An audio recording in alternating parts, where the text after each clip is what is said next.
Baik, Assalamualaikum warahmatullahi wabarakatuh.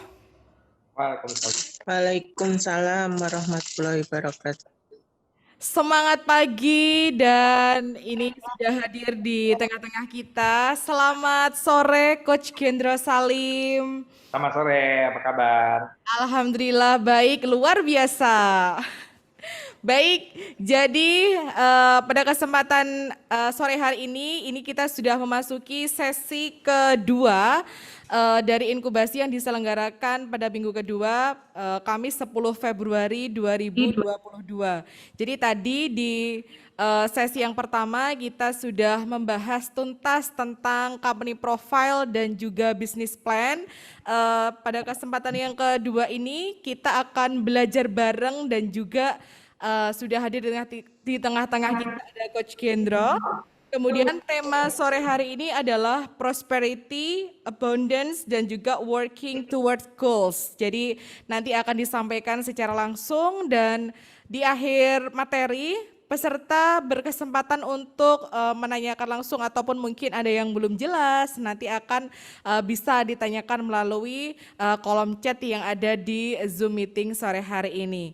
Nah, kalau mungkin ada sebagian yang masih belum kenal siapa sih Coach Gendro gitu ya. Jadi Coach Gendra ini adalah salah seorang coach yang sudah berpengalaman untuk coaching bisnis di banyak sekali perusahaan-perusahaan besar gitu. Jadi kalau misalkan kita tahu BCA, kemudian ada Indofood, ada Unilever. Nah, itu adalah salah satu perusahaan-perusahaan besar yang sudah di coaching bisnis oleh Coach Gendro Salim. Nah, tentunya peserta inkubasi 1000 pengusaha perempuan ini berkesempatan juga untuk mendapatkan bimbingan langsung dari beliau dan sore hari ini adalah sesinya beliau. Baik, tanpa menunggu lebih lama lagi, saya persilahkan kepada Coach Gendro Salim untuk memaparkan materi yang mungkin akan disampaikan pada kesempatan sore hari ini. Sudah dijadikan co-host, Mas? Ya, sebentar ya. Ini saya lagi ngambil slide-nya dulu. Oke. Sambil menunggu, tidak lupa saya mengingatkan kepada seluruh teman-teman peserta yang belum upload video ataupun foto keseruan, segera saja langsung mengikuti inkubasi pada sore hari ini. Jangan lupa untuk mention ke @uprintisindonesia dan juga @ucoach.co.id karena akan selalu ada merchandise menarik yang sudah dipersiapkan oleh manajemen pusat Uprintis Indonesia pada setiap sesi.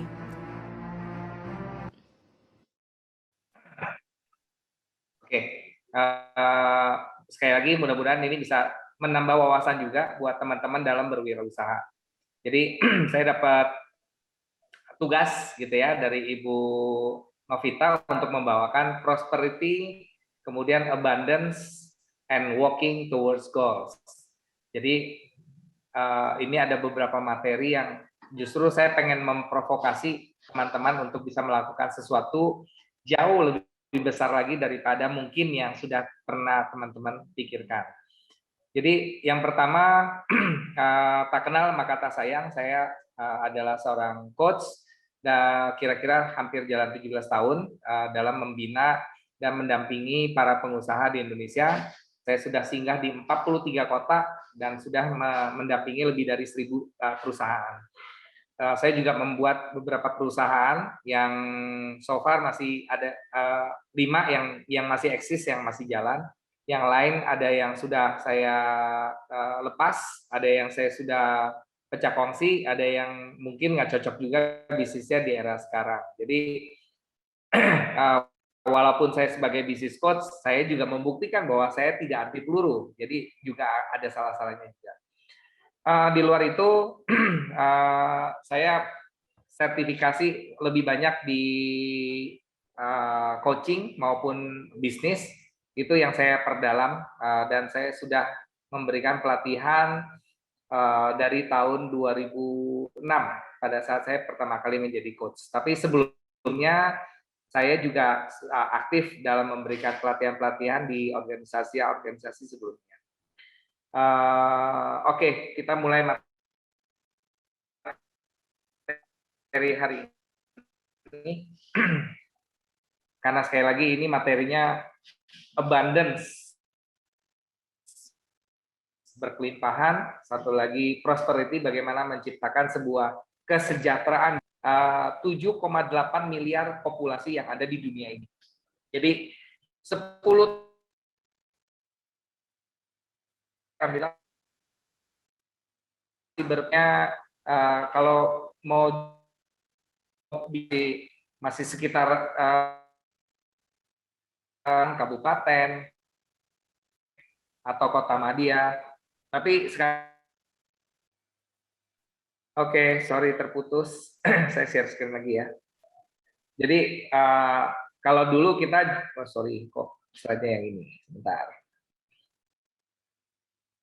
Slide. Oke, jadi kalau dulu kita berpikirnya lokal, sekali lagi paling berani kita masih mainnya Indonesia gitu ya. Padahal 270 sekian juta penduduk Indonesia bukan pangsa pasar yang kecil, itu sangat besar. Tapi dengan adanya digital dan teknologi, ini kita bisa menyasar 7,8 miliar penduduk di dunia. Saya biasanya ada sesi ngobrol gitu ya, tapi karena waktunya juga cukup mepet, saya ingin menggarisbawahi. Sebenarnya kalau ditanya dunia ini bukan bola dunia ya, tapi Earth ya, bumi ini sebenarnya layaknya dihuni oleh berapa orang? Waktu itu ada pertanyaannya seperti itu. Jadi nggak ada yang bisa jawab, dan ada beberapa literasi yang saya baca. Seorang profesor, saya lupa dari Amerika mengatakan, dari Israel mengatakan, bumi ini layaknya sebenarnya masih bisa dihuni sampai dengan 11 miliar orang. Cuman masalahnya 11 miliar itu dengan catatan tidak boleh ada dari yang 7,8 miliar yang sudah ada. Jadi maksudnya 11 miliar yang baru, Pak? Iya, mesti 11 miliar yang baru. Kenapa begitu, Pak? Karena 7,8 miliar kita sekarang banyak sekali yang tidak peduli lingkungan. Jadi kalau ditanya mungkin 99% tidak mengindahkan, bodoh amat tentang yang namanya bumi ini. Dan ada satu kalimat bagus, kita butuh bumi ini. Dan lucunya bumi ini tidak butuh manusianya yang tidak menjaga buminya. Jadi ini juga salah satu hal yang serius yang harus kita perhatikan. Sehingga saya balik ke satu slide ini yang dibilang Indonesia 3,5 abad dijajah. Jadi udah tidak dipeduliin buminya, kemudian udah ada banyak penjajahan, ditambah lagi dengan berbagai macam krisis. Mulai dari krisis air, krisis makanan, kemudian ada yang namanya energi, kemudian ada namanya perubahan iklim yang sangat dramatis, dan menurut saya ini juga cukup berdampak sangat besar. Dan beberapa berita yang saya baca 2 tahun terakhir energi kita mulai membaik karena ya banyak orang tidak berpergian. Kemudian climate, jadi cuaca sekarang jadi mulai normal karena mulai hujan. Kalau dulu kan nggak jelas hujannya kapan. Sekarang udah mulai jelas. Tapi food crisis masih, water crisis juga masih. Dan root cause-nya, penyebabnya bukan pertambahan populasi sekali lagi. Root cause-nya justru adalah cara berpikirnya kita. Bahwa kita terlalu idealis, kita terlalu ekspansif, dan tidak memikirkan generasi-generasi berikutnya. Jadi pada saat semua pohon sudah dipotong, binatang semua nggak diurus, air semua udah teracuni, bahkan untuk minum, untuk menghirup udara, sekarang kita perlu masker. Pada saat itu kita sadar bahwa kita nggak cuman butuh uang, jadi kita butuh banyak hal. Dan menurut saya datangnya pandemi ini juga salah satu bahasa saya adalah teguran dari Yang Maha Kuasa untuk membuat kita jauh lebih baik lagi. Ada data dari National Geographic yang mengatakan tahun 2050 70% penduduk dunia berurbanisasi. Nah, apakah ini baik? Jawabannya sangat tidak baik. Karena tidak terjadi namanya pemerataan, tidak terjadi yang namanya keseimbangan. Karena coba bayangkan ini ada di mana gitu ya. Saya pertama nebaknya Brazil gitu ya. Ternyata di Bandung banyak loh kawan-kawan yang seperti ini. Numpuk semuanya gitu loh.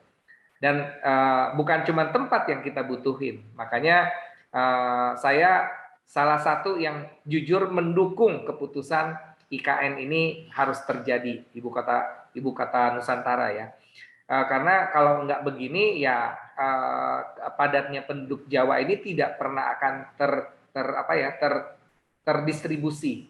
Apalagi Pulau Kalimantan sebagai tengahnya negara Indonesia ini yang akan menurut saya akan jauh lebih mudah mengawasinya, memonitornya dan seterusnya. Dan juga otomatis pemerataan. Jadi materi saya prosperity dan welfare. Jadi kalau kita bicara kesejahteraan dan ke welfare itu apa ya? Sebuah kemaslahatan dalam ekonomi yang harus kita pikirkan. Yang pertama kita harus mengerti 4 hal ini. Oke, yang pertama kita harus bisa menjadi seorang game changer. Kita harus bisa melakukan breakthrough baru. Kita tidak lagi mainstream, kita tidak lagi melakukan hal yang seperti biasa. Kita harus punya terobosan-terobosan yang lagi dilakukan nih oleh penerus-penerus bangsa sekarang.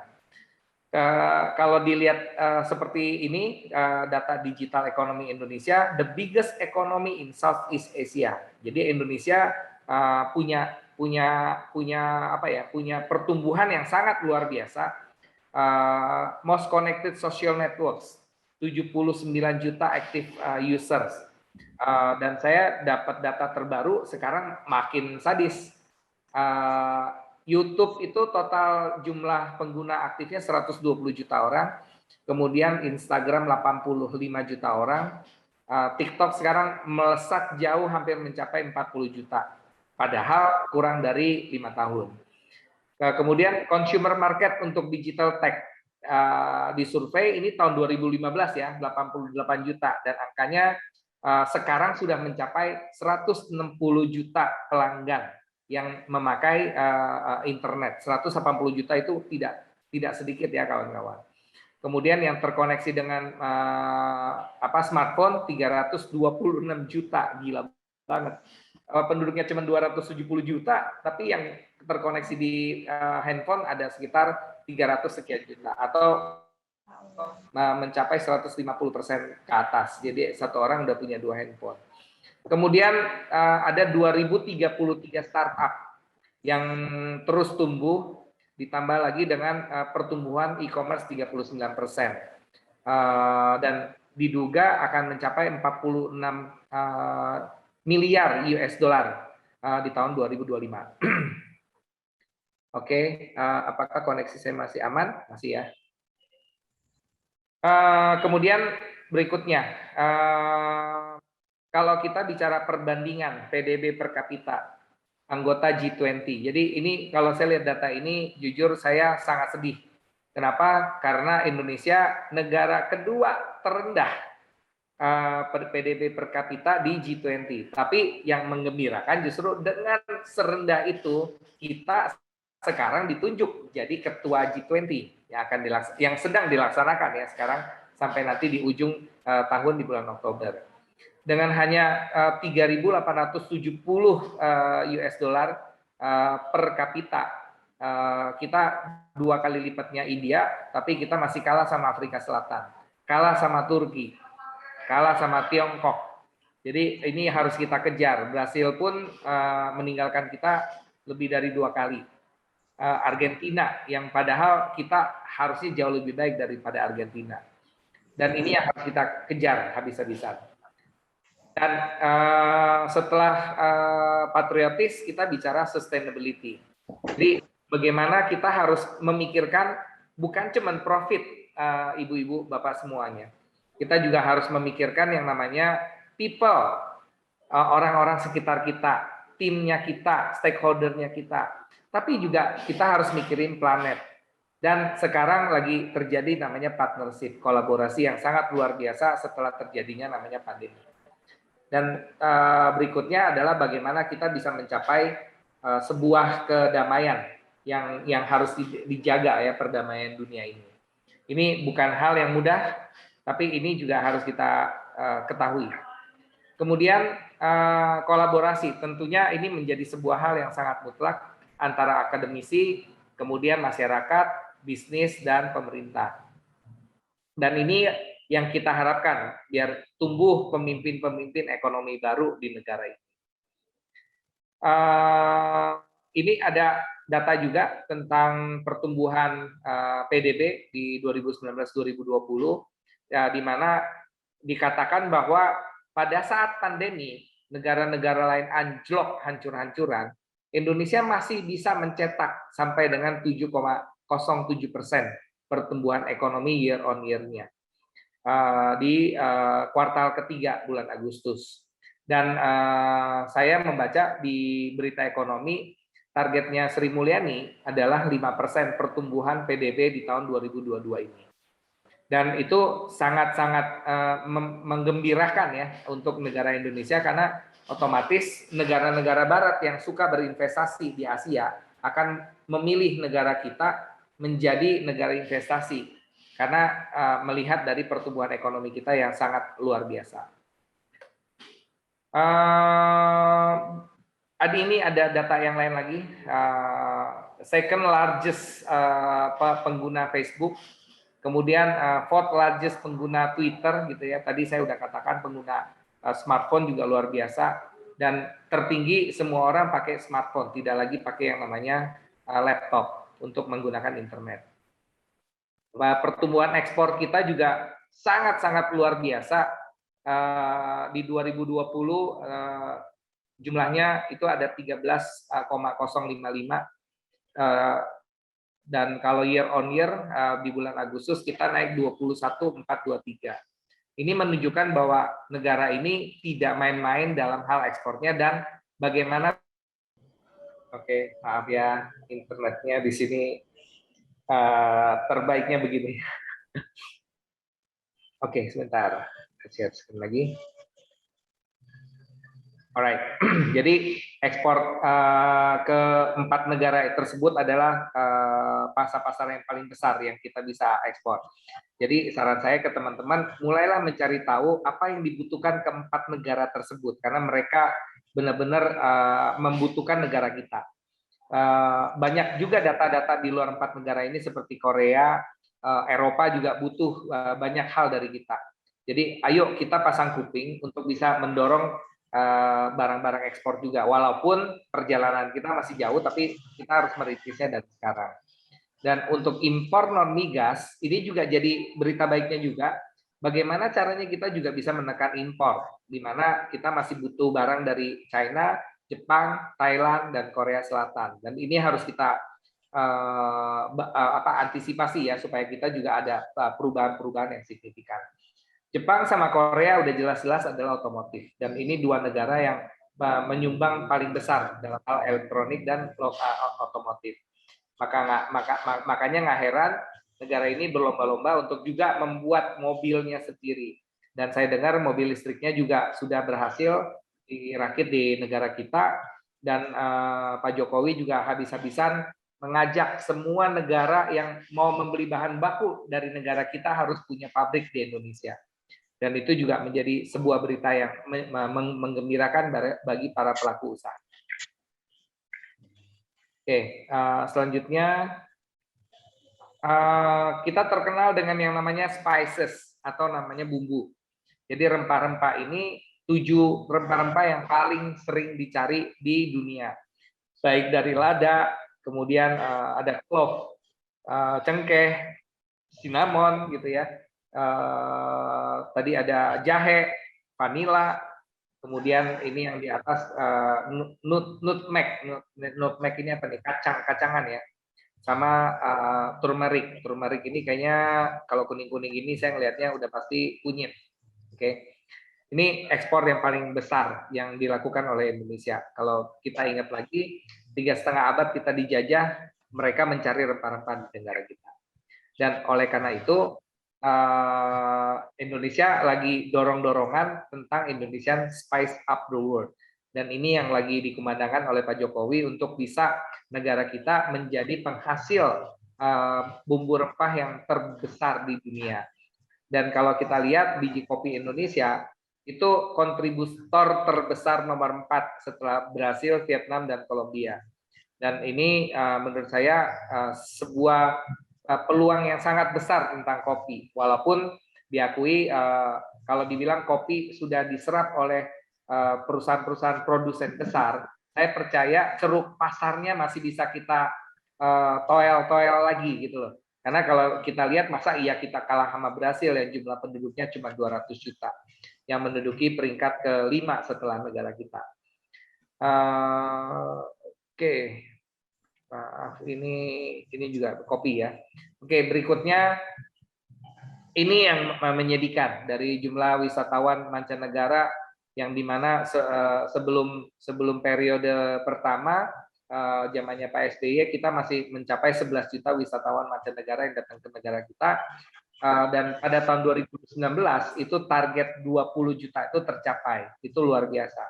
Tapi begitu kena pandemi nangislah semuanya. Tapi berita gembiranya lagi, selalu ada berita gembira gitu ya. Yang anjlok bukan cuma negara kita, semua negara anjlok. Dan ini menjadi sebuah hal yang menurut saya baik. Kenapa? Karena kita tuh 20 juta tuh jauh habis-habisan kalah dengan negara Paris, negara Prancis maksudnya. Prancis itu dalam 1 tahun bisa mendatangkan wisatawan mancanegara 86 juta wisatawan mancanegara. Sedangkan kita cuma 20 juta. Itu 20 juta tuh Indonesia. Sedangkan Paris itu luas kota Paris itu hanya sebesar yang saya dengar adalah 4 kali kota Jakarta. Jadi kalau kota sekecil itu bisa mendatangkan 86 juta wisatawan mancanegara, masa Indonesia dengan segala macam kekayaan alamnya itu hanya bisa mendatangkan 20 juta. Jadi ini juga menjadi sebuah tantangan yang besar yang harus kita sikapi sama-sama. Karena bayangkan ya, kalau kita bicara apa sih bagusnya kota Paris, kota yang penuh dengan cinta, kota Menara Eiffel ada di sana.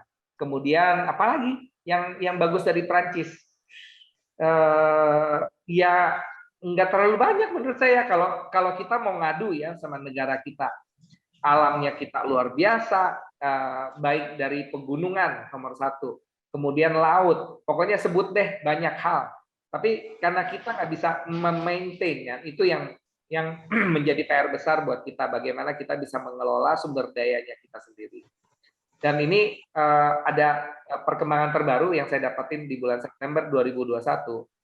Wisatawan mancanegara mencapai kurang lebih 3,59 juta. Jadi turun berapa ya? Turun 17 juta. Dan kalau mau dibilang sedih, sangat sedih gitu ya, turunnya jauh banget. Tapi sekali lagi, turunnya ini semuanya turun gitu loh. Datang dari udara hanya 4.000 penerbangan, kemudian laut 35.000 dan darat ada 86.000 perjalanan deh, kereta api segala macam. Dan ini juga membuat kita jadi tahu nih, yang darat termasuk kereta api menjadi sebuah pangsa pasar baru untuk kita bisa jual makanan atau menjual minuman atau menjual fashion dan seterusnya lewat kereta api Indonesia yang juga pembenahannya juga melakukan hal yang luar biasa. Jadi kita bisa jual di platform itu. Kemudian potensi besar laut Indonesia, garis pantai terpanjang kedua, oke, yaitu setelah Kanada ya, Kanada itu 202.000 km, Indonesia 55, Greenland 44 atau Denmark. Dan wilayah kepulauan terbesar dengan 1.900.000 ya, ini 1.900.000 itu maksudnya gimana ya? 1 juta ya, 1,9 juta kilometer persegi luas kepulauan Indonesia. Ya kalau dibanding Madagaskar dan Papua Nugini, udah kita menang kemana-mana. Pemasok 10% komoditas dari perikanan dunia. 7,9 juta penduduk miskin bergantung dari laut. Kemudian 54% protein hewani nasional berasal dari ikan. Kemudian segitiga terumbu karang terbesar di Indonesia, 37% spesies ikan terumbu karang dan 76% spesies karang dunia ada di Indonesia. Dan ini yang menjadi potensi yang sangat besar yang juga dilirik oleh banyak negara. Maka dari itu, waktu itu saya pernah mendengar Pak Ruhut Panjaitan ditugasin untuk menghasilkan, yang saya dengar gitu ya, itu belasan ribu triliun per tahunnya untuk dapat uang buat Indonesia dari potensi lautnya Indonesia. Ini Indonesia surga perikanan dunia. Bayangkan waktu tahun 2014 kita peringkat 1 loh, rumput laut. Kemudian produksi 2014 per ribu tonnya 10 juta ya, berarti 10 ini dalam ribu betul, 10 juta ton 2014. Nilai ekspornya hampir mencapai 313.000 US dollar. Sedangkan udang 1,5 juta US dollar dengan total produksi 273.000 ton. Itu nomor 2. Nomor 3-nya ikan tuna dan cakalang atau tongkol, dan ini kepiting rajungan juga luar biasa dari Indonesia. Jadi 4 jenis produk unggulan perikanan yang tersebar dari Sumatera, Jawa, Sulawesi, dan Maluku. Ini juga menjadi perhatian ya buat teman-teman untuk apakah yang lagi teman-teman semua fokuskan ada di sini gitu loh ceritanya. Oke, berikutnya kita bicara wisata. Tempat diving terbaik di Indonesia menurut Padi, waktu itu saya ngobrol sama pengurusnya, nomor 1 ada di Raja Ampat, nomor 2 Pulau Sepadan kalau nggak salah, kemudian ada lagi Pulau W. Jadi yang namanya Bunaken itu masih jauh dari kecanggihan tempat-tempat diving di Indonesia Timur dan Barat. Banyak sekali tempat-tempat spot yang Anda bisa waktu Anda jebur nih, Anda bisa ngelihat sebersih ini kayak kolam ikan. Oke, belum lagi Pulau Balinya, dan negara ini lagi mencoba membuat another 10 Pulau Bali seperti Pulau Sumba, Danau Toba, saya tahu tuh Bangka Belitung dan seterusnya. Itu lagi didorong ya supaya kita bisa punya 10 Bali yang lain. Bahkan kita pernah menyambet predikat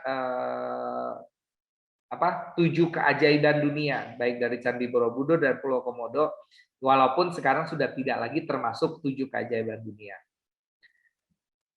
Kemudian ada yang namanya total populasi penduduk yang terpadat. Indonesia nomor 4. Ternyata berhasil kalah ya sekarang sama Pakistan. Pakistan melonjak naik ke 225, Indonesia 276 juta.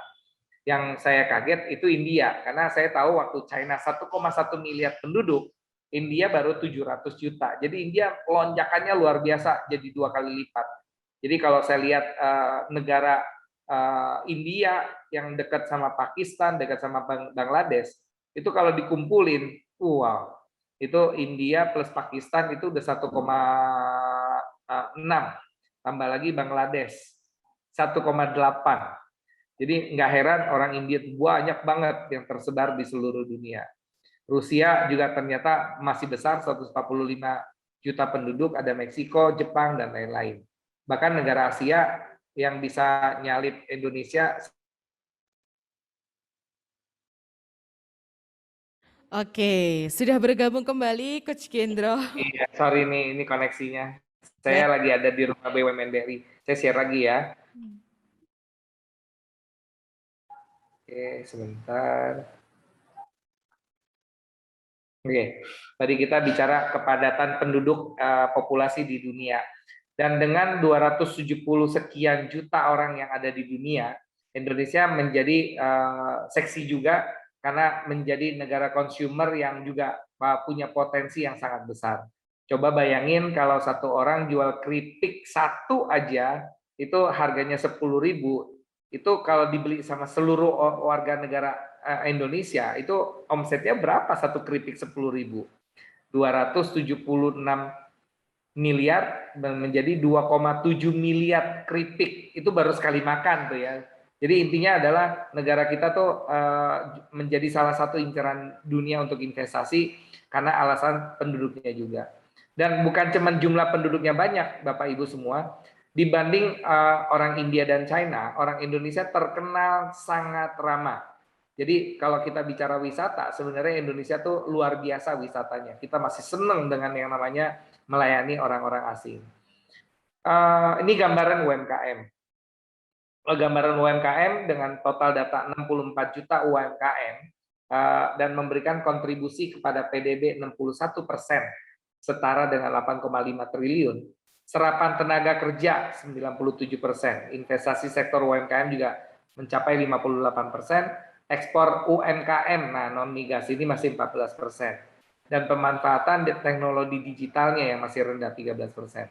Dan ini membuat saya sebagai CEO-nya Yukos dengan Ibu Novita tergerak untuk bagaimana kita dorong yang ada di usaha mikro tersebut. Kenapa? Karena bayangkan dari 64 juta UMKM, 63,350 juta 350 ribu ya, 63 juta 350 ribunya, bayangkan 99% kawan-kawan itu ada di usaha mikro yang asetnya di bawah 300 yang di bawah 50 juta. Selama ini saya lebih banyak mendampingi usaha kecil yang omsetnya antara 300 juta sampai 2,5 M. Itu pangsa pasar paling besarnya saya. Tapi 2 tahun terakhir ini saya banting setir karena saya melihat data ini sangat mengenaskan dan orang-orang UMKM yang mau naik kelas ke kecil ini sangat-sangat sedikit. Jadi kalau ada UMKM baru, kemudian UMKM mikro yang naik ke kecil itu jumlahnya nggak signifikan. Jadi kalau nggak salah data UMKM itu 62 juta ke 64 juta itu udah 10 tahun. Jadi naik turunnya dikit, tapi masalahnya yang naik kelasnya juga dikit. Jadi kalau kita bicara aset omset yang 50 M ke atas, bayangin perusahaannya cuma 5.550 unit. Ini yang juga harus menjadi sebuah peluang baik ya untuk kita berwirausaha. Nah, ada satu contoh proyek yang pernah mau kita bangun di Pulau Bali. Ini juga bisa menjadi sebuah inspirasi teman-teman untuk membuat sebuah desa wisata.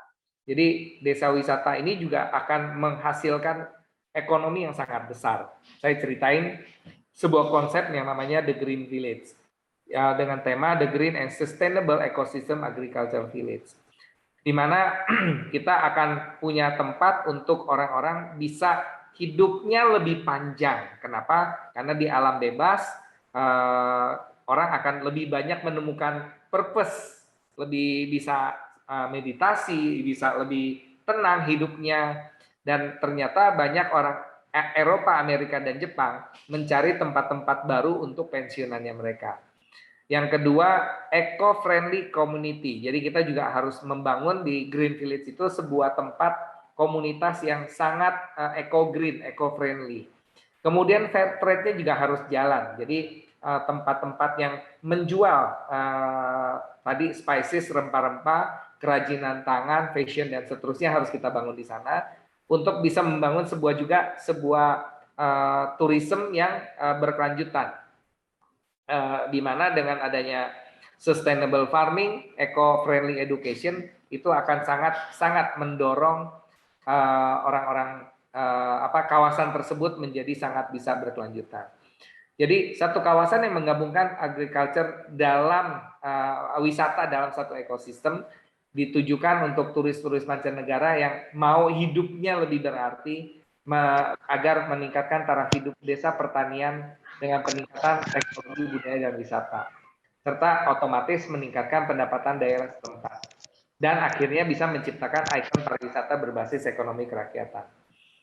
Jadi ini beberapa contohnya. Jadi ekonomi ini harusnya kita bisa gabungan kerjasama, mungkin bisa koordinasi juga dengan Bu Novita. Kalau misalnya ini banyak dari Trenggalek, ini bisa bangun sebuah desa wisata di Trenggalek. Ada tempat yoga, ada tempat spa, meditasi, digital detox. Jadi tempat di mana justru susah yang namanya orang memakai internet. Itu ada di hutan Durensari ya, kalau nggak salah. Tempat di mana hutan duren terbesar katanya, terbesar di Asia. Kemudian ada eco-friendly community, jadi pembangunan, pemugaran, perawatan desa budaya. Fair trade-nya kita harus bangun logistiknya, ekspedisinya, distribusinya, manufakturnya.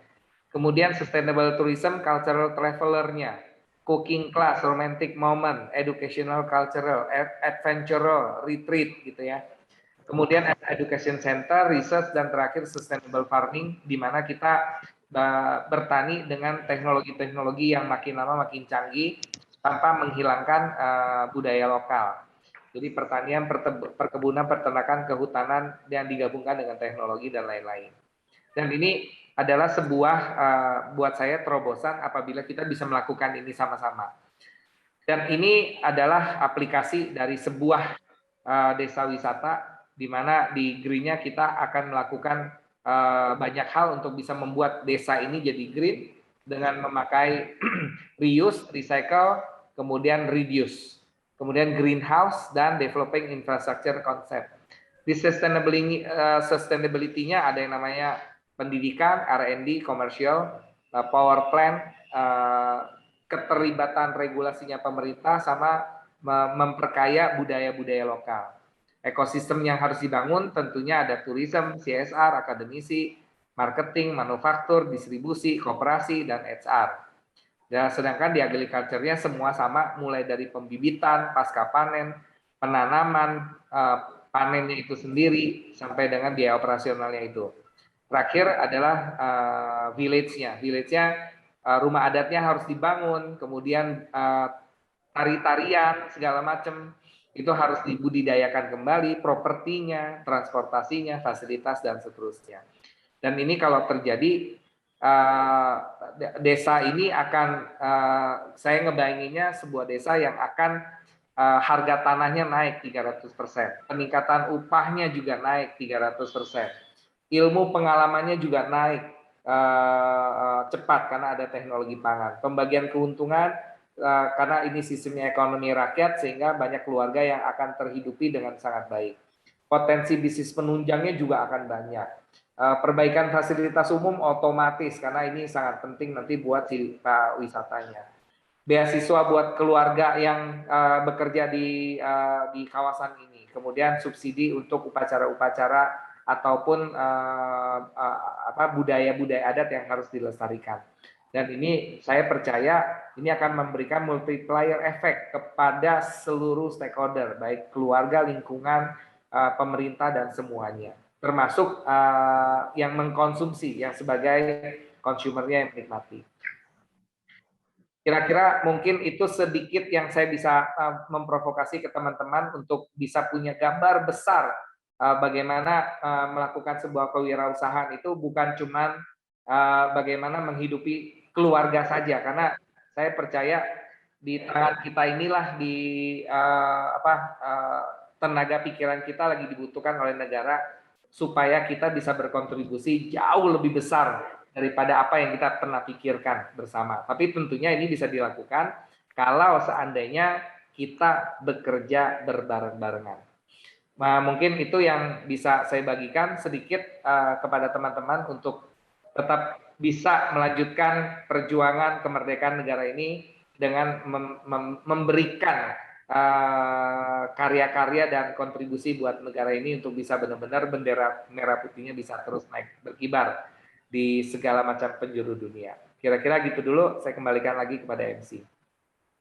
Baik, terima kasih Coach Gendro yang sudah memaparkan banyak hal sekali. Jadi saya sepakat bahwa ketika kita memulai bisnis atau kewirausahaan, itu pola pikir kita tidak hanya bagaimana kita bisa menghidupi diri kita ataupun dari bisnis yang kita lakukan, tapi bagaimana bisnis kita itu bisa berdampak yang lebih jauh, entah itu bagi lingkungan kita maupun dunia secara luas. Baik, saya akan membuka pertanyaan. Ada berapa penanya yang bisa ditampilkan? Nih baru ada satu nih, Kediri. Oh, siap. Oke. Ada yang tangan. Dari Ibu Ana Maria Hening ini ya.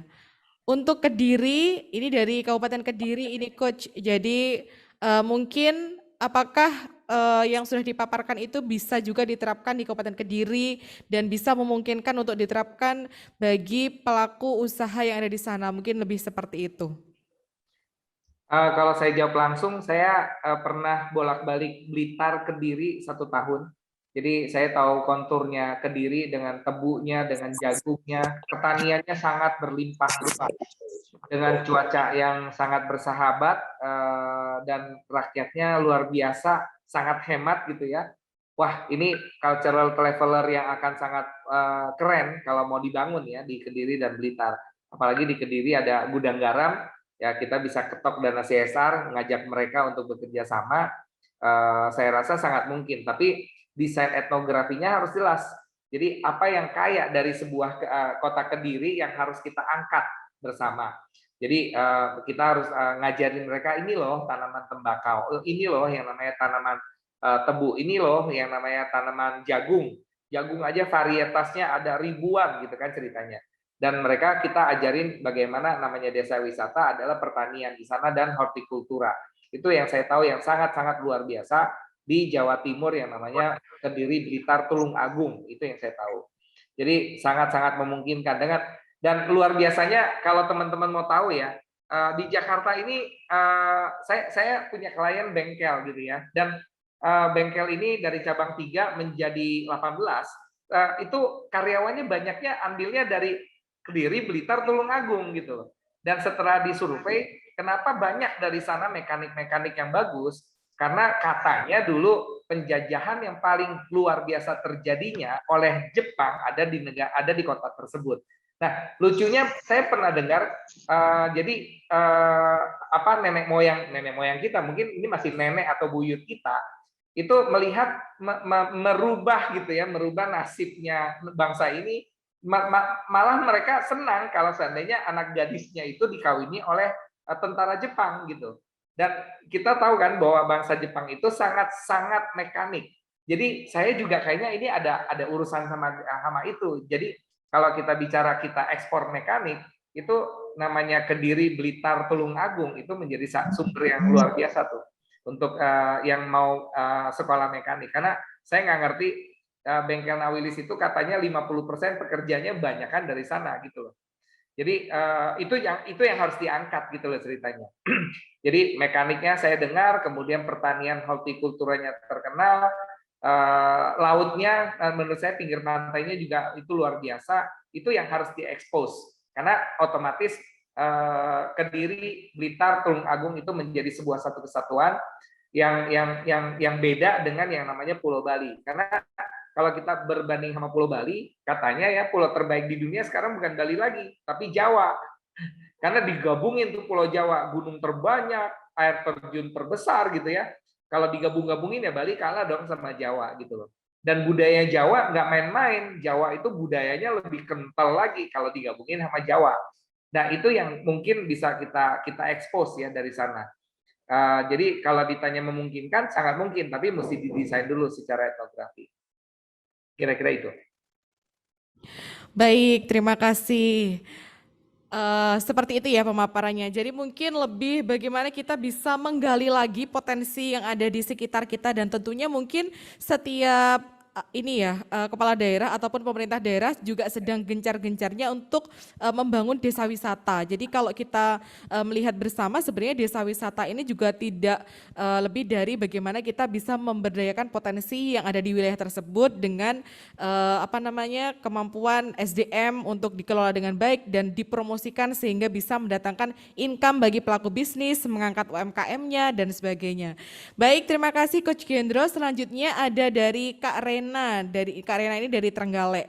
Jadi ada sebuah pertanyaan, gimana Pak menurut pandangan Bapak kalau usaha sandal hotel apakah bisa maju seperti itu? Jadi ceritanya Kak Rena ini punya bisnis sandal hotel seperti itu Coach Gendro. Ini satu inspirasi cerita yang boleh ditiru gitu ya. Di Banjarmasin, kepala daerahnya mengharuskan hotel-hotel di Banjarmasin mengambil sendal hotel yang dibuat oleh orang-orang yang kerjanya di lapas. Jadi dengan kata lain, ini adalah penghuni lapas. Jadi mereka orang-orang yang sulit mencari kerja karena kriminalitas backgroundnya mereka. Dan luar biasanya pemerintah Banjarmasin membangun alat-alat di lapas untuk mereka bisa kerja. Bahkan saya dengar ada beberapa orang yang sudah harusnya balik keluar dari penjara, mereka malah setiap hari balik ke penjara gitu loh ceritanya, untuk kerja membuat sendal yang memang harus dibeli oleh hotel. Jadi kalau ditanya Rena, apakah sendal hotel prospek, ngobrol sama pemerintah kabupaten, bagaimana bisa menjadikan sendal hotel ini menjadi sebuah keharusan yang wajib dibeli oleh hotel-hotel setempat. Dan pertanyaannya balik lagi tadi ke desa wisata. Tapi kalau yang saya dengar misalnya Trenggalek, hotelnya saja masih terbatas. Jadi kalau hotelnya terbatas, tentunya Rena harus melihat pasar di luar Trenggalek itu sendiri. Jadi ada satu platform namanya B2G, kerjasama dengan government, atau juga bisa B2B, di mana Rena harus keliling Pulau Jawa untuk ketokin sendal-sendal hotel di luar Pulau Trenggalek, di luar kota Trenggalek. Dan kalau kita bicara hanya mengandalkan sendal untuk hotel, saya rasa perkembangan wisatawan ini sendiri masih belum menunjukkan data yang signifikan. Jadi kalau hanya mengandalkan hotel, menurut saya akan sangat stagnan ya. Jadi di luar intinya gini, kalau kita mau bicara prospek selalu berpikirnya 3. Sendal hotel atau sendal yang memang dipakai oleh sehari-hari. Jadi diversifikasi produk menjadi salah satu hal yang bisa kita kembangin. Yang kedua, selain diversifikasi produk, kita bisa melihat demografi yang berbeda. Jadi yang butuh sendal hotel ini selain hotel tuh apa lagi? Jadi kita lihat market-market yang mungkin kita nggak duga gitu ya ceritanya. Dan yang ketiga baru secara geografi, keluar dari kotanya Trenggalek ke kota-kota yang lain yang kita bisa tawarkan sendal hotel.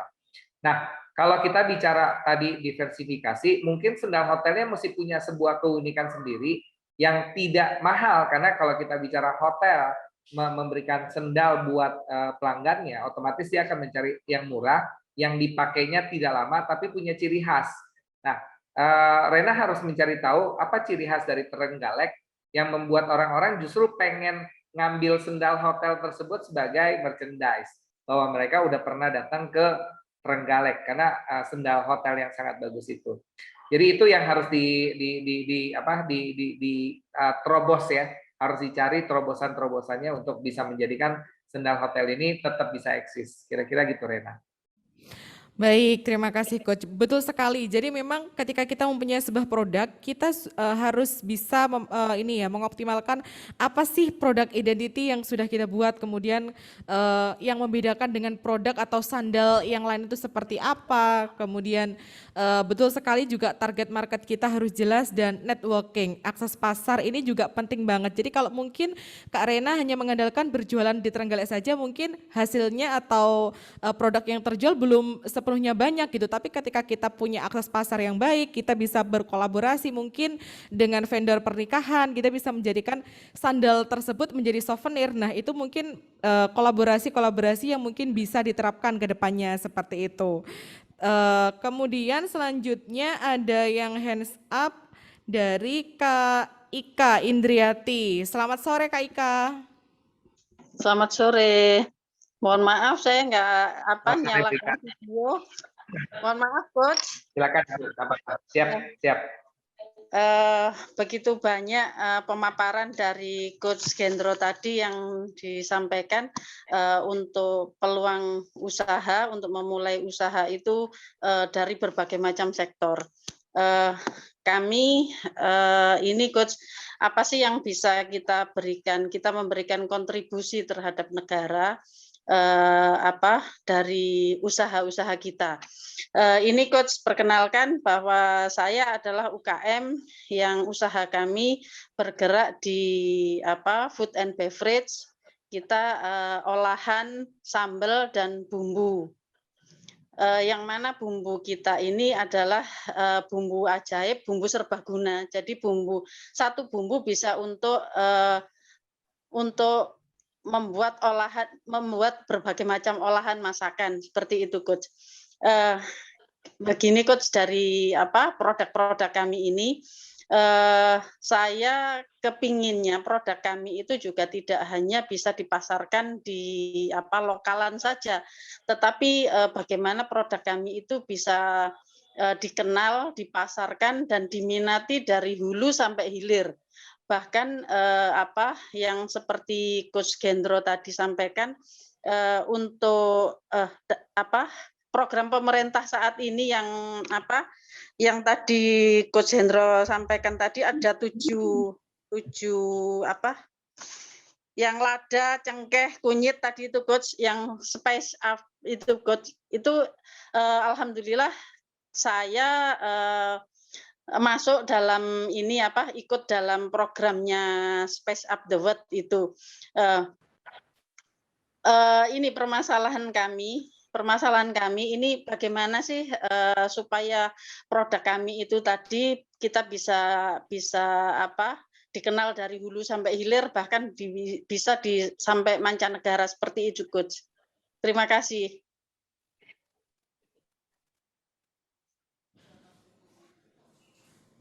Baik, terima kasih Ibu Ika atas pertanyaannya. Jadi ini produknya sudah banyak sekali, ada bumbu gitu ya, bumbu serbaguna gitu seperti itu, terutama ada lada, ada cengkeh, ada kunyit juga gitu. Tapi mungkin pemasaran produknya yang selama ini masih belum optimal seperti itu ya. Jadi menanyakan ke Coach Gendro gimana sih supaya produknya bisa dikenal lebih luas lagi dari hulu ke hilir dan juga targetnya itu nggak hanya yang ada di sini, tapi juga sampai mancanegara seperti itu. Ada bahasa saya keuntungan digitalisasi. Jadi kalau teman-teman mulailah belajar yang namanya medsos, kemudian Google, YouTube, dan yang namanya TikTok.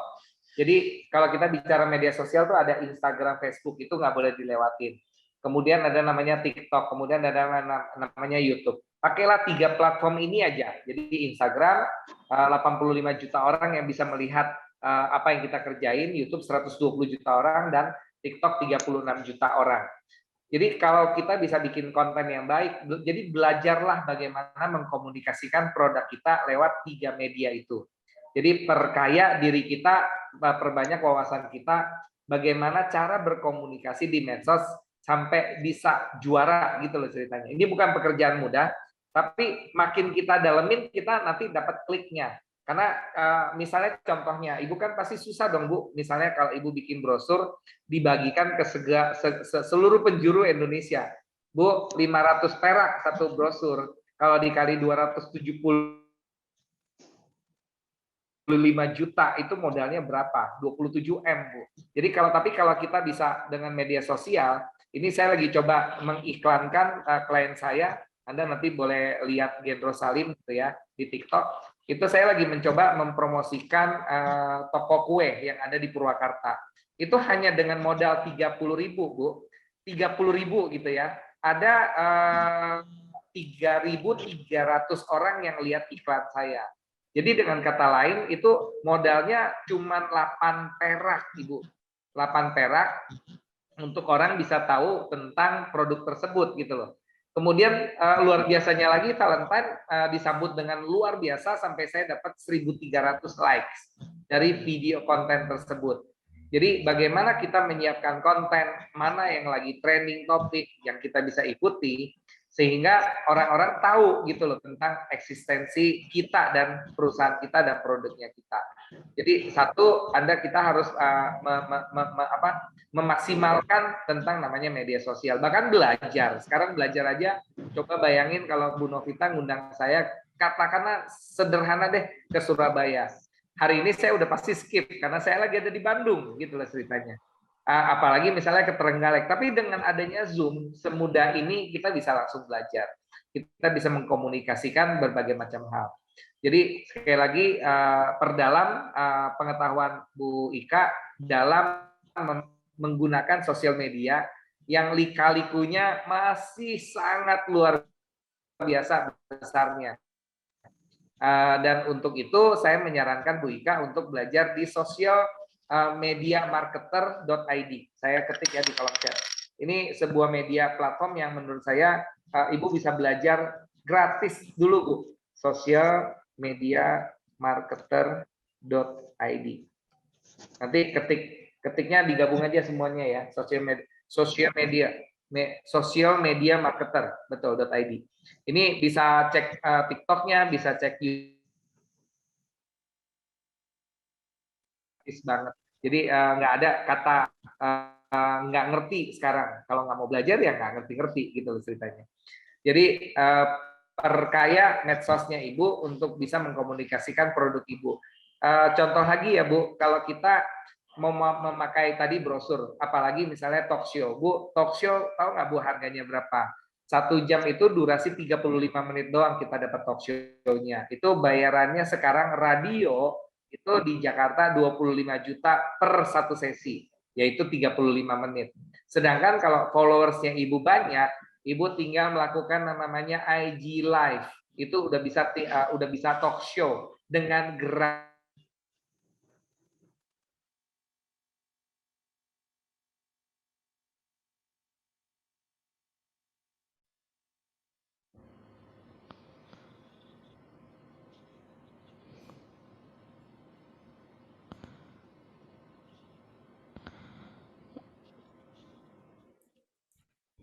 Lanjut lagi ya. Jadi kalau kita bisa memanfaatkan yang namanya platform media sosial, bahkan kita bisa talk show gratis kalau misalnya followers kita banyak. TikTok Live juga gratis, IG Live juga gratis, YouTube Live juga gratis. Jadi kalau kita nggak memanfaatkan itu, Anda punya nggak uang untuk beriklan di TV yang ratusan juta harganya? Jadi sekali lagi media sosial itu sangat-sangat membuat hemat seluruh biaya kalau kita ngerti. Jadi sekali lagi cari tahu di socialmediamarketer.id, belajar semua ilmu-ilmunya. Bahkan saya kenal banget Nico Julius itu bahkan menjual bagaimana mempunyai followers organik di Instagram. Dia jualnya cuma kalau nggak salah Rp398.000 untuk kita bisa belajar 56 video yang sudah diupload. Jadi sayang banget kalau kita nggak belajar dunia digital ini, kira-kira gitu. Baik, thank you Coach Gendro, betul banget. Jadi memang saat ini mau nggak mau kita emang harus mengikuti perkembangan zaman, istilahnya seperti itu ya. Karena media sosial ini memang sarana yang sangat gratis banget untuk bisa kita optimalkan untuk promosi, untuk meningkatkan penjualan kayak gitu. Nah sebenarnya di media sosial, contohnya Instagram gitu ya. Dengan memaksimalkan fitur yang ada di Instagram, mungkin tagarnya dan kita tahu timing yang pas kapan kita harus upload materi, kapan kita harus upload konten, itu sebenarnya udah mendatangkan banyak sekali pelanggan, networking, dan juga bisa mengekspansi bisnis kita seperti itu. Baik, ada satu pertanyaan lagi dari kolom komentar, bisa dibantu untuk menampilkan? Menurut Bapak peluang batik 140 juta penduduk Indonesia bagaimana? Karena batik print dari China masuk dengan harga murah. Ya. Saya lihatnya gini loh, semua itu ada pangsa pasarnya. Saya pertama kali pakai batik pada saat saya membuat perusahaan coaching ini. Jadi waktu itu Mbak, saya coba beli batik. Saya kan nggak ngerti nih pakai batik gitu kan. Saya datang ke Mangga 2, saya beli batik. Saya kaget, harganya tebak berapa. Ini Mbak MC namanya siapa ya? Saya belum kenal ya. Halo, Mbak MC. Namanya Mbak Istingadah. Halo. Mbak? Iya. Ya, Mbak namanya siapa Mbak? Mbak Istingadah. Halo, Mbak Isti. Mbak Isti, saya beli batik selosin kira-kira harga berapa? 4 jutaan. 120.000. Wow, sebanyak really? selosin. Really? Saya tuh kaget, ini batik apaan 140.000? Saya iseng dong, saya beli dong. Hmm. Habis saya beli, saya pakai, sekali kancingnya copot semua. Kemudian saya coba lagi pakai batik kedua gitu kan. Yang saya langsung malu, kenapa? Karena kok tukang rujak di Mangga 2 itu pakai batiknya sama. Saya langsung malu dong, saya nggak pakai lagi batik itu gitu. Jadi balik lagi, batik itu ada pangsa pasarnya masing-masing kawan-kawan. Nah, jadi kalau kita bilang batik Cina murah, ya jangan bersaing di tempat itu dong. Kita mesti cari ceruk pasar beda gitu loh ceritanya.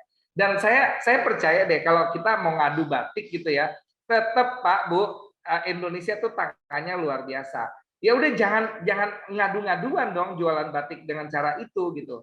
Jadi saya mau cerita satu Mbak Isti. Ada namanya, nah nanti teman-teman boleh kepoin akunnya dia Instagram atau dia apa ya? Dia landing page ada namanya Anonimoda. Saya ketikin ya. Tolong dikepoin, ini punyanya Dini Rosalina, Anonimoda. Ini beliau bukan desainer, beliau ini bukan orang yang jago di fashion, beliau hanya istri rumah tangga, ibu rumah tangga dari seorang istri suaminya itu pekerja di Pemda sebagai kepala rumah tangga dari Pemda Bandung.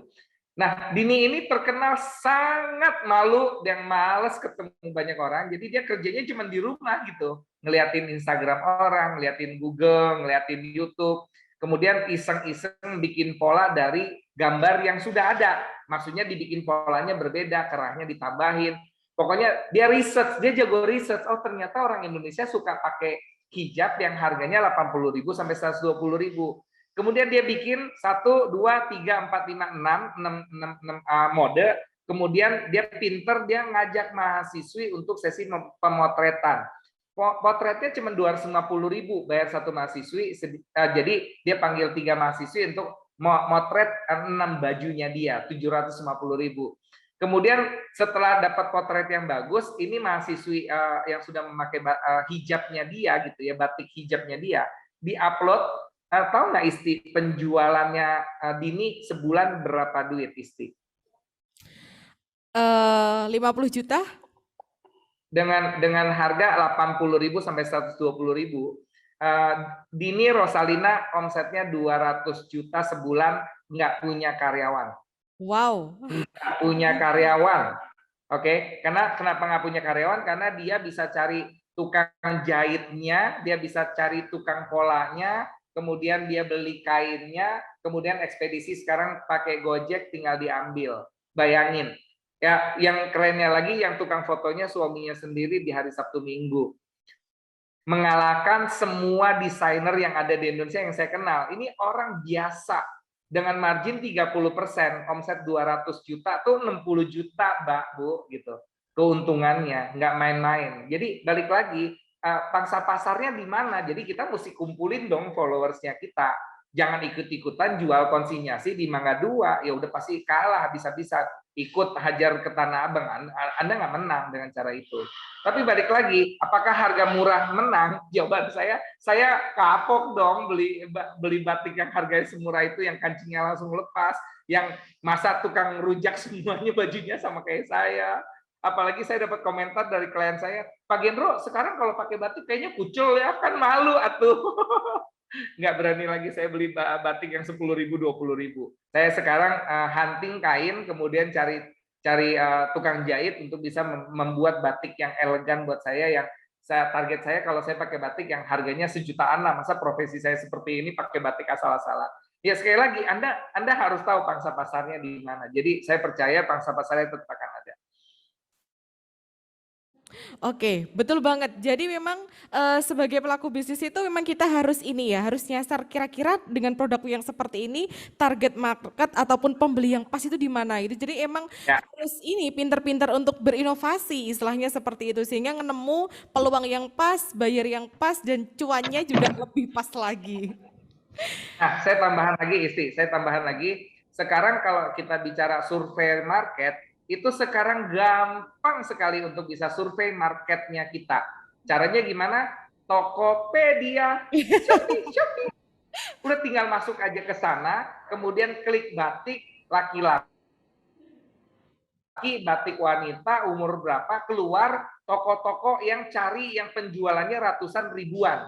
Nah, terus kita langsung kepoin, kok mereka bisa ribuan, lihat sesi fotonya seperti apa, lihat captionnya mereka seperti apa, lihat komentar ya, cara mereka menjawab permintaan-permintaan. Jadi kalau bisa kita belanja juga di toko tersebut, kemudian amati, tiru, modifikasi, sehingga kita bisa memenuhi apa yang sama dengan yang apa market lagi butuhkan gitu loh ceritanya. Kalau dulu kita mau survei market mesti datang dulu ke Jakarta, lihat dulu Tanah Abang, datengin semua toko. Sekarang udah nggak perlu. Tokopedia selesai, Shopee selesai, tinggal disurvei, nyontekin aja. Kalau makin males mikirnya, captionnya di copy paste, tinggal ganti mereknya Anda, selesai. Ya, kerjaannya sekarang gampang sekali. Cuman kita mau nggak kepo masuk ke yang namanya marketplace tersebut. Dan sekali lagi nyontek jangan yang terjualnya baru 3, terjualnya baru 2. Itu juga dia masih masih berjuang seperti kita bagaimana bisa laku. Jadi nyonteknya yang udah ribuan, yang udah ratusan terjualnya ya, gitu teman-teman. Sip. Betul banget. Jadi Balik lagi ke harus Isti. riset di itu ya, di sosial medianya harus kencang banget, harus pintar-pintar untuk cari peluang, pintar-pintar untuk berinovasi. Baik, ada Kak Suci dari Malang yang sudah rise up juga. Selamat sore Kak Suci. Iya, selamat sore Kak. Mohon izin. Baik, silahkan Untuk Kak. suara saya jelas? Sudah jelas. Iya, baik. Masya Allah. Sangat senang sekali dan sangat-sangat bahagia bisa satu forum dengan Pak Gendro. Yang pemaparannya Masya Allah yang sangat luar biasa. Sampai bingung ya Pak mau berkata-kata seperti apa untuk pujiannya. Ya, baik, terima kasih atas kesempatannya. Bapak, perkenalkan saya Suci dari Malang, saya fresh graduate. Sebelumnya saya ingin bercerita Bapak bahwasanya saya alumni dari Fakultas Peternakan, di mana pada semester akhir saya berkesempatan untuk mengikuti program Kampus Merdeka di tahun pertama. Dan dari Kampus Merdeka itu, saya mengikuti program kewirausahaan yang diminta untuk menghasilkan produk sesuai dengan bidang. Nah, saya sangat suka sekali di bidang produk lebah, utamanya madu. Nah, ketika berbicara madu, melihat dari beberapa marketplace itu saingannya sangat luar biasa banyaknya. Tapi madu memang sangat dibutuhkan oleh semua warga masyarakat dunia, terutama di masa pandemi seperti ini. Nah, dari beberapa kasus yang terjadi mulai dari tahun 2020 yang diumumkannya pandemi COVID-19 itu, saya saya berpikir untuk membuat produk diversifikasi, yaitu fermentasi madu dengan black garlic, di mana ini perpaduan bidang peternakan dan juga pertanian yang saya inginkan bahwasanya ketika saya nanti lulus, saya ingin bergelut di bidang yang sesuai dengan yang saya pelajari ketika saya kuliah, seperti itu, Pak. Nah, ketika saya selesai mengikuti program MBKM itu, dan kebetulan pada saat program MBKM saya juga berkesempatan untuk melakukan penelitian skripsi, jadi sejalan. Nah, ketika proses kegiatan perkuliahan ini selesai, tepatnya di bulan November, di saat itu juga saya berkesempatan mendapatkan stimulus Bangga Buatan Indonesia yang program dari Kemenparekraf itu. Nah, untuk yang kedua kalinya saya juga mendapatkan dana hibah untuk pengajuan merek. Hingga saat ini merek saya sudah ada di HKI, begitu Pak. Nah, untuk kendala yang saya hadapi, bahwasanya mengingat yang saya jual itu manfaat. Ketika saya mengikuti beberapa webinar, bahwasanya produk yang menjual manfaat itu harapannya sudah memiliki legalitas seperti halal, seperti uji laboratorium dan lain sebagainya. Nah, saya terkendala akan hal itu, Pak. Nah, kedua kalinya saya di Malang ini kos. Nah, untuk segala kegiatan produksi ini saya mutlak di tempat kosan begitu. Awalnya kosan saya lumayan mendukung karena lokasinya luas dan sebetulnya ada satu ruang yang saya incer untuk real jadi produksi produk tersebut, Pak. Akan tetapi di bulan Januari ini kos yang saya tempati ini akan dijadikan rumah kembali sehingga saya mengharuskan untuk pindah tempat begitu. Nah, poinnya di sini yang saya bingungi atau kendala saya yaitu masalah ruang.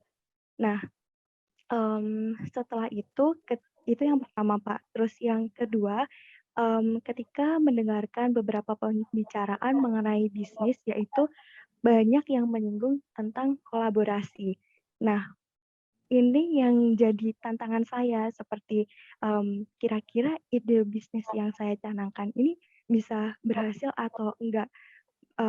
Bahkan ada beberapa orang yang mengatakan bahwasanya ketika kamu akan membuat bisnis, ada kalanya kamu belajar terlebih dahulu, belajar ke perusahaan lain terlebih dahulu. Nah, saya posisinya baru lulus dan ketika saya ingin menggandeng beberapa tim, ini yang menjadi kekhawatiran saya. Kekhawatiran kalau misalkan saya menggandeng tim, untuk sementara beberapa teman-teman saya itu orientasinya yaitu kerja dan mendapatkan cuan. Di sisi lain saya belum bisa dalam tanda kutip menggaji mereka. Itu permasalahan kedua, Pak.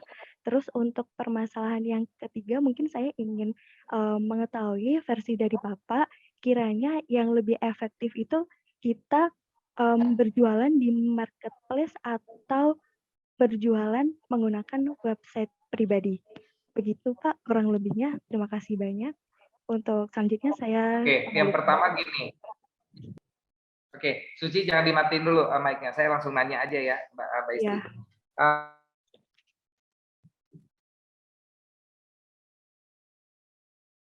Masyarakat tanya.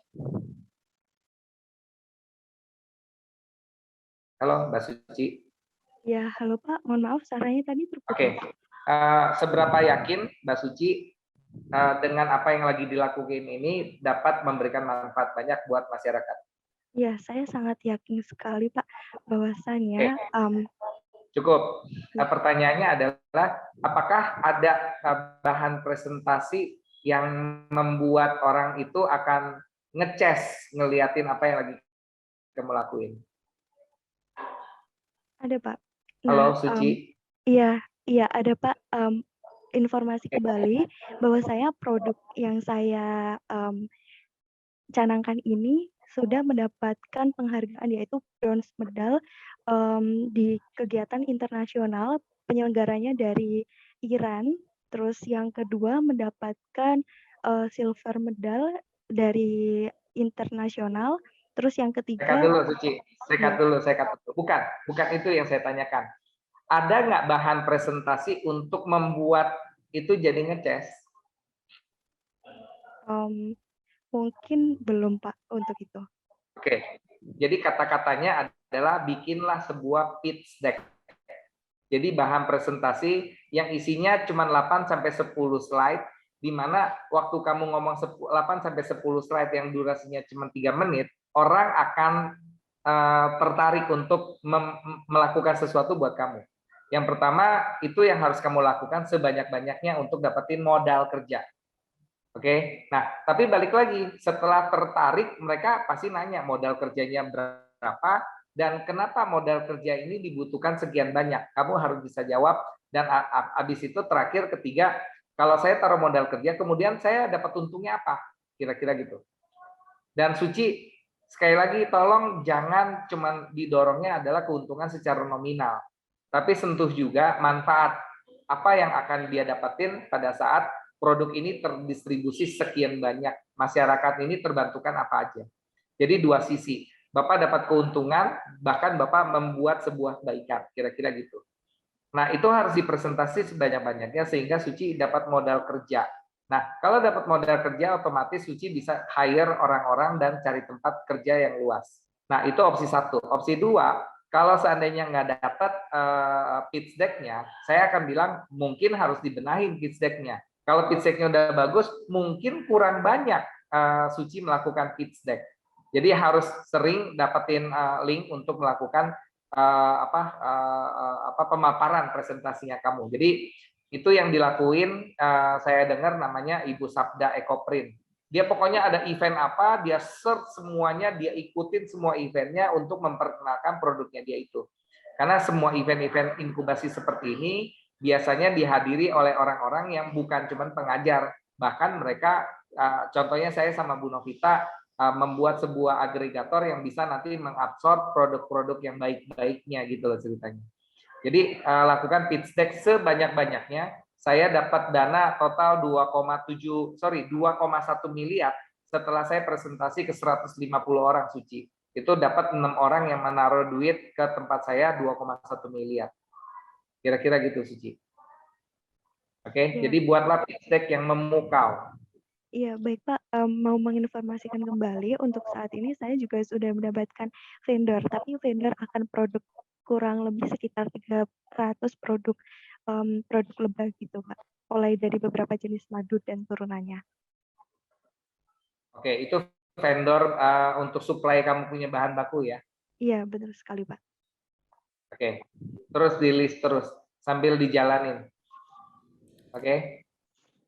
Ya, baik Pak. Oke, terima kasih Kak Suci dari Malang. Luar biasa, ini bisnis madunya udah keren walaupun masih ngekos gitu ya, tapi udah bisa menjalankan bisnis. Tadi juga sudah dipaparkan, sudah mendapatkan akses permodalan juga, sponsor dan sebagainya. Semoga ilmunya ini bisa nular ke yang lain kayak gitu. Baik, selanjutnya karena tampaknya banyak sekali antusias dari peserta gitu ya. Ibu Ana Maria Hening tadi sudah sempat raise hand. Ibu, selamat sore, Ibu Ana.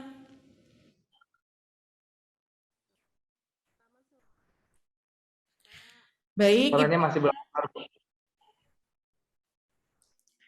Oke, baik. Belum keluar Ibu. suaranya. Suaranya masih belum masuk, Ibu. Ya, diketik aja Bu pertanyaannya Bu, nanti saya bantu jawab. Ini masih belum di-open. Sudah jelas? Ada Bu, tapi kecil banget, nggak kedengeran. Ya, suaranya kecil banget. Diketik aja Atau Bu pertanyaannya Bu. ketik aja Ibu untuk pertanyaannya. Oh iya, pertanyaannya Oh Nah, ini. ini udah jelas nih. jelas ya? Ya, Ya, oke. Oke. Saya lebih. Pertanyaannya begini, Coach. Kebetulan saya selaku sebagai UMKM juga, jadi pelaku UMKM di bidang craft dan aksesoris. Jadi berhubungan dengan produk-produk Indonesia, saya memanfaatkan kain percah dari batik. Dari batik itu saya olah menjadi suatu craft. Banyak diantaranya ada strap, ada bros, ada kalung dan lain-lain. Yang saya tanyakan satu, bagaimana nih produk-produk yang saya buat ini tidak gampang ditiru orang. Kadang-kadang banyak dari sosial media, terutama ini kan yang kita bicarakan marketnya kan banyak gencarnya di sosial media. Kadang-kadang itu saya sangat ragu terus terang aja, jadi mengupload tentang karya-karya saya itu. Karena apa? Ya itulah, kadang-kadang karya saya itu banyak ditiru oleh sosial media. Akhirnya saya membatasi untuk marketnya dan hanya saya membuat handmade sesuai dengan pesanan. Nah, yang kedua, saya sebagai seorang pendamping, kebetulan saya berdomisili di pedesaan, Coach. Jadi saya tuh kepinginnya merangkul para tetangga kiri kanan dan teman-teman sekiranya di skala pedesaan itu supaya bergabung dengan kegiatan saya, terutama itu. Tetapi saya juga melihat potensi mereka itu banyak sekali sebagai wirausaha. Yang kendalanya saat ini adalah bahwa di daerah skala pedesaan dan di skala perkotaan mungkin ya, zaman-zaman apa namanya, mindset mereka itu sangat-sangat bertolak belakang ya. Dan yang saya sulitkan ini bagaimana caranya membangun mindset dari teman-teman para wirausaha di skala pedesaan itu. Nah, padahal saya melihat mereka itu potensi sekali. Dia hanya mindsetnya begini, pokoknya saya bikin laku ya sudah. Nah, yang saya berikan supaya mereka itu bisa berkembang, supaya bisa mengikuti alur sekarang kan ini zaman peradaban, apalagi sekarang IT yang kita utamakan untuk market. Ya. Bagaimana caranya untuk supaya mindset dari teman-teman yang terutama di daerah-daerah ini bisa berkembang begitu. Jadi terus terang di pendampingan saya ini sangat kesulitan di situ. Kadang-kadang mereka itu masih apa ya? Kadang-kadang kita pakai bahasa yang sekiranya mereka memahami, kadang-kadang pun juga dia nggak bisa gitu. Mungkin begitu Coach, bisa diberikan motivasi bagaimana caranya untuk merubah semua itu. Terima kasih pencerahannya. Oke, saya langsung jawab ya, Isti. Oke. Saya langsung jawab yang kedua dulu. Membuat orang berubah itu sama seperti mendidik anak, Bu Anna Maria. Jadi kalau kita nggak sabar, ya anaknya nggak berubah gitu. Terus udah gitu, harapan kita terhadap anak itu juga ekspektasinya nggak boleh tinggi. Karena saya percaya ini cuma masalah ikhtiar, ini masalah kita punya ibadah gitu loh. Kita melakukan yang terbaik, kemudian saya percaya Tuhan sudah punya rencana yang luar biasa. Jadi yang pertama, seberapa sabar kalau kita mau masuk ke dunia itu. Karena kalau kita bicara UMKM, apalagi mikro yang tadi Ibu bilang, bahkan saya menduga ini baru ultra mikro, yang di bawahnya lagi mikro. Jadi jadi bahasa saya untuk ultra mikro itu adalah bayi, Bu. Jadi kalau Ibu nggak telaten, pelan-pelan, ditambah lagi dengan ekspektasi Ibu yang terlalu tinggi, nanti Ibu stres sendiri. Ini gimana sih anak diajarin 1 kali 1 nggak bisa? Lah bayi, Bu, bayi belum bisa gitu. Jadi kita harus lebih sabar. Kemudian cara kita ngajar mesti benar-benar dari hati ke hati. Nggak bisa, Bu, maaf, hanya dengan melakukan Zoom yang seperti ini, Bu, merubah mereka. Nggak bisa, ini mesti dari hati ke hati. Makanya dari itu, Bu Anna Maria, saya ngomong sama Rumah BUMN, saya membina, Bu, para mikro-mikro ini. Saya keliling ke 6 kota sampai 12 kota setiap bulannya. Sapa mereka, tegur lagi mereka, tampol lagi mereka. Tapi ekspektasi saya turunin. Misalnya saya sudah membina 1000, saya berharap 10 deh, Bu, jadi gitu loh. Karena 10 ini nanti bisa menjadi provokasi buat yang lain-lainnya. Ya, karena kalau nggak kayak gitu, Bu, ekspektasi kita tinggi, terus kita mau cepat, akhirnya nanti kita stres sendiri. Itu yang pertama yang saya jawab. Nah, yang kedua, justru pertanyaan pertama, Ibu, tentang tadi, maaf Bu, saya lupa pertanyaannya, clue-nya apa, Bu? Bagaimana cara trik produk kita itu tidak gampang ditiru sama orang lain. Jadi kepengennya saya itu punya ciri khas sendiri. Kadang makanya di sosial media itu sering kali produk-produk saya itu ditiru. Oke, saya langsung jawab ya, Bu. Bagaimana triknya supaya produk saya itu nggak gampang ditiru orang? Oke, saya langsung jawab. Untuk produk yang gampang ditiru, berarti Ibu harus punya strategi bikin produk yang banyak banget. Kemudian begitu Ibu bikin satu model, misalnya variannya ada 6, begitu Ibu launching, kemudian 2 minggu kemudian Ibu launching lagi. Jadi orang yang tidak, bahasa saya gini, Bu, yang banyak sekali pemikiran modelnya, mereka lama-lama capek, Bu, ngikutnya. Itu yang pertama. Kedua, kalaupun mereka bisa ikut, Bu, ada hal-hal tertentu yang memang nggak bisa ditiru. Nah, Ibu harus memikirkan satu model yang nggak semudah ini, Bu, ditiru, gitu loh ceritanya. Contoh ya, Bu, saya beli celana Levi's, Bu, orang bilang Levi's. Banyak, Bu, yang pasaran tembakan yang namanya Levi's palsu. Tapi pada saat saya beli sekali, ternyata potongannya saya nggak bisa pakai, nggak enak, nggak seperti Levi's. Nah, Ibu harus punya terobosan bagaimana membuat semua model yang bahasa saya Bu Agus, tapi ada bagian tertentu yang memang sangat sulit untuk ditiru gitu loh ceritanya. Nah itu harus Ibu kunci Bu, dan itu menjadi kuncian Ibu. Contoh ya Bu, sepatu dari Nike itu yang asli sama palsu bedanya harganya jauh, cuman gara-gara ujungnya itu tidak dibakar dan diperhalus gitu loh ceritanya. Jadi ada bagian-bagian tertentu yang nanti orang akan lihat bedanya yang tempat Ibu dan yang palsu. Dan terus saya akan kasih tahu ini pesan dari Inul Daratista. Inul Daratista membuat nyanyian Bu dalam sekejap Bu, albumnya dia langsung dikopi jutaan keping Bu waktu dulu zamannya CD dan dibagikan dengan sistem bajakan. Inul bilangnya begini, terima kasih teman-teman yang sudah membajak saya karena otomatis akan jutaan orang kenal saya sekarang gitu loh ceritanya. Jadi kalau Bu Anna Maria banyak yang nyontek dari Ibu, dengan kata lain Ibu sudah jadi trendsetter gitu loh Bu. Nah itu yang harus Ibu bangun gitu loh. Karena makin Ibu ketakutan tidak mau ditiru, Ibu menghambat perkembangan Ibu sendiri gitu loh ceritanya. Jadi bahasa saya Ibu harus gerak lebih cepat lagi daripada kompetitornya Ibu yang meniru Ibu. Siap. Ya, terima kasih Coach pencerahannya.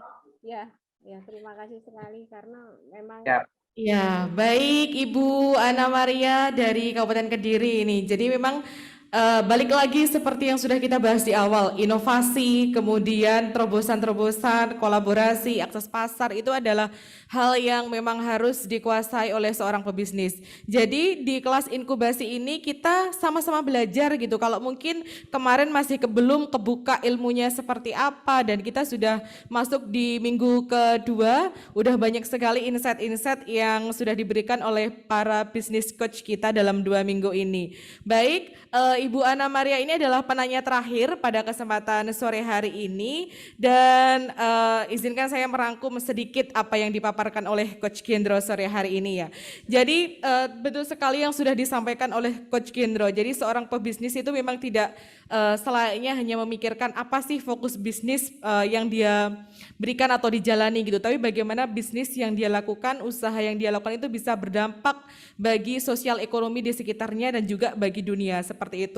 Tidak lupa, jangan lupa untuk memanfaatkan sosial media yang dimiliki teman-teman saat ini, terus belajar mengasah potensi dirinya. Kita tuh punya banyak sekali sosial media yang bisa dipergunakan. Instagram dengan berapa juta pengguna yang mungkin kita bisa memanfaatkan tagar dari sana. TikTok apalagi sekarang juga lagi booming-boomingnya. Jadi sebenarnya balik lagi ke kita, mau apa enggak kayak gitu. Kalau misalkan kita mau untuk berubah, mau untuk belajar, maka jam berapapun kasarannya ataupun mungkin dalam kesempatan yang seperti apa, kita tetap bisa kok sebenarnya untuk scale up diri kita dan tentunya dibarengi sama business coach dari inkubasi 1000 UMKM perempuan yang dilaksanakan oleh Uprintis Indonesia. Baik, sebelum kita closing, kita foto bersama dulu ya. Yang belum open cam bisa open cam terlebih dahulu. Mbak Eli bisa dibantu ya. Oke, kita akan foto bersama terlebih dahulu. Semuanya sudah ready? Oke, boleh dibuka maskernya dulu teman-teman. Jadi biar kelihatan muka cantik dan gantengnya sore hari ini ya.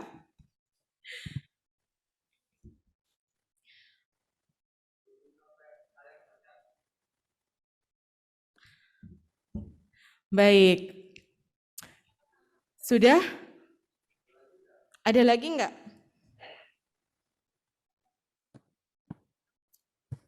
Oke, sudah? Baik, hitungan 1, 2, 3. Pose lain lagi. Ya. 1, 2, 3. Terima kasih. Yang paling terakhir, dipersilahkan Coach Gendro untuk bisa menyampaikan closing statement dalam batch kedua inkubasi 1000 pengusaha perempuan oleh Uprintis Indonesia. Dipersilahkan Coach. Oke, saya pakai semboyannya Gojek, pasti ada jalan. Jadi apalagi sekarang Uprintis sama Ucoach sudah mulai masuk nih ke pelosok-pelosok gitu ya. Karena kita prihatin banget dengan tadi data 64 juta itu UMKM-nya, mikronya 63 juta. Jadi silakan jadikan kami sebagai tempat buat bertanya Anda. Anda bisa follow Instagramnya saya Gendro Salim atau TikTok gitu ya untuk bertanya-tanya di sana. Saya berjanji akan menjawab, tapi saya tidak berjanji untuk langsung menjawab. Karena kalau saya lagi ngajar gini, saya pasti menghargai sesi-sesi yang lagi saya kerjakan. Tapi biasanya saya akan menjawab dalam 24 jam, biasanya saya akan respon. Sehingga nanti teman-teman juga dapat lagi wawasan dan semua pengetahuan yang dibutuhkan untuk kita bisa bangkit sama-sama. Dan berikutnya, sama seperti Isti bilang, manfaatkanlah sosial media, manfaatkanlah teknologi, jangan pernah mengatakan kita gaptek untuk terus bisa eksplor dunia yang tanpa batas ini. Mudah-mudahan dengan inovasi kita, dengan terobosan-terobosan baru, dan tidak pernah takut, apalagi judul materi saya prosperity, kemudian welfare dan working towards goals gitu ya.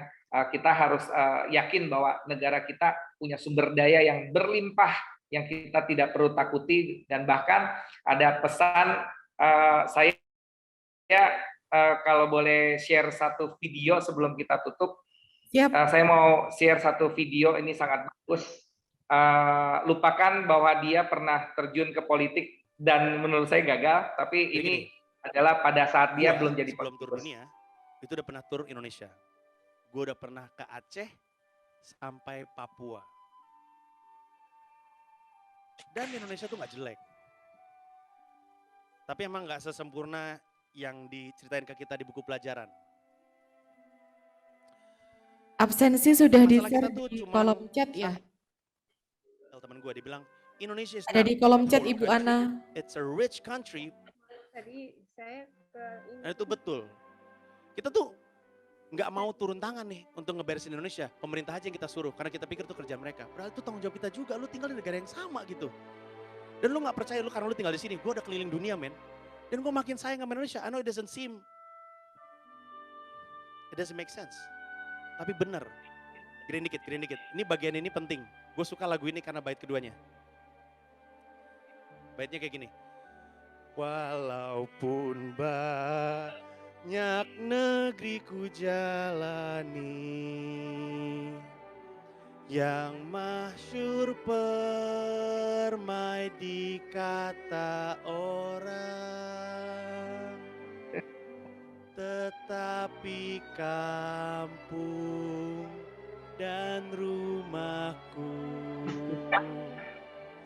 di sanalah ku rasa senang. Tanahku tak ku lupakan,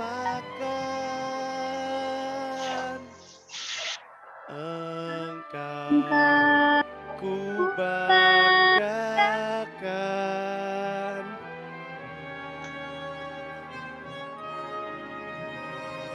Gue udah pernah ngeliat tembok Cina, tembok Berlin, tulisan Hollywood, Big Ben pakai mata kepala gue sendiri. Dan semakin jauh gue ninggalin Indonesia, semakin banyak yang gue lihat dari dunia, gue tuh semakin kangen dan semakin sayang sama Indonesia. Sama hal-hal yang kalau di tanah air gak pernah kita anggap. Seperti suara tukang kue putu tengah malam, handalnya tukang ojek, dan pasar kaget yang kadang-kadang kita suka sebel sama baunya, tapi saat ini warna-warninya dan serunya kebayang-bayang gitu. Indonesia itu nggak sempurna, tapi dia layak diperjuangkan. Gua nggak tahu nih rencana lu ke depan apa, tapi moga-moga kita ketemu lagi. Lu dan gua, kita yang bangun Indonesia pakai tangan kita sendiri. Kita yang memakmurkan negeri, kita yang bikin Indonesia mandiri. Terima kasih semuanya, terima kasih. Oke, itu kira-kira penutup dari saya. Sehat selalu kawan-kawan, selamat berkarya dan mari kita rajut negeri ini dengan baik. Siap, kasih, Coach. mari kita lanjut hari ini dengan baik. Semoga teman-teman semuanya selalu diberikan kesehatan, selalu diberikan keberkahan dalam menjalankan segala kegiatan mengembangkan bisnisnya masing-masing. Baik, terima kasih Coach Kita Salim yang sudah memberikan paparan materi, sharing dan juga insight yang luar biasa pada sore hari ini. Teman-teman yang belum sempat mengisi daftar hadir, nanti link daftar hadir akan kami share melalui grup WA. Dan terima kasih sekali lagi kepada seluruh peserta yang dari siang sampai dengan sore hari ini sudah semangat dan antusias sekali untuk mengikuti inkubasi. Kita akan ketemu lagi di hari Kamis depan, sampai jumpa di minggu depan. Salam sehat semuanya, salam hebat, salam sayang dari seluruh jajaran teman-teman manajemen Uprintis Indonesia. Saya Is yang bertugas undur diri, mohon maaf apabila ada salah kata. Billahi taufiq wal hidayah, wassalamualaikum warahmatullahi wabarakatuh. Waalaikumsalam warahmatullahi wabarakatuh. Terima kasih, Coach. Terima kasih, Coach. Terima kasih semuanya, sehat selalu. kontak Sehat selalu, Coach. Amin. saya di follow ya.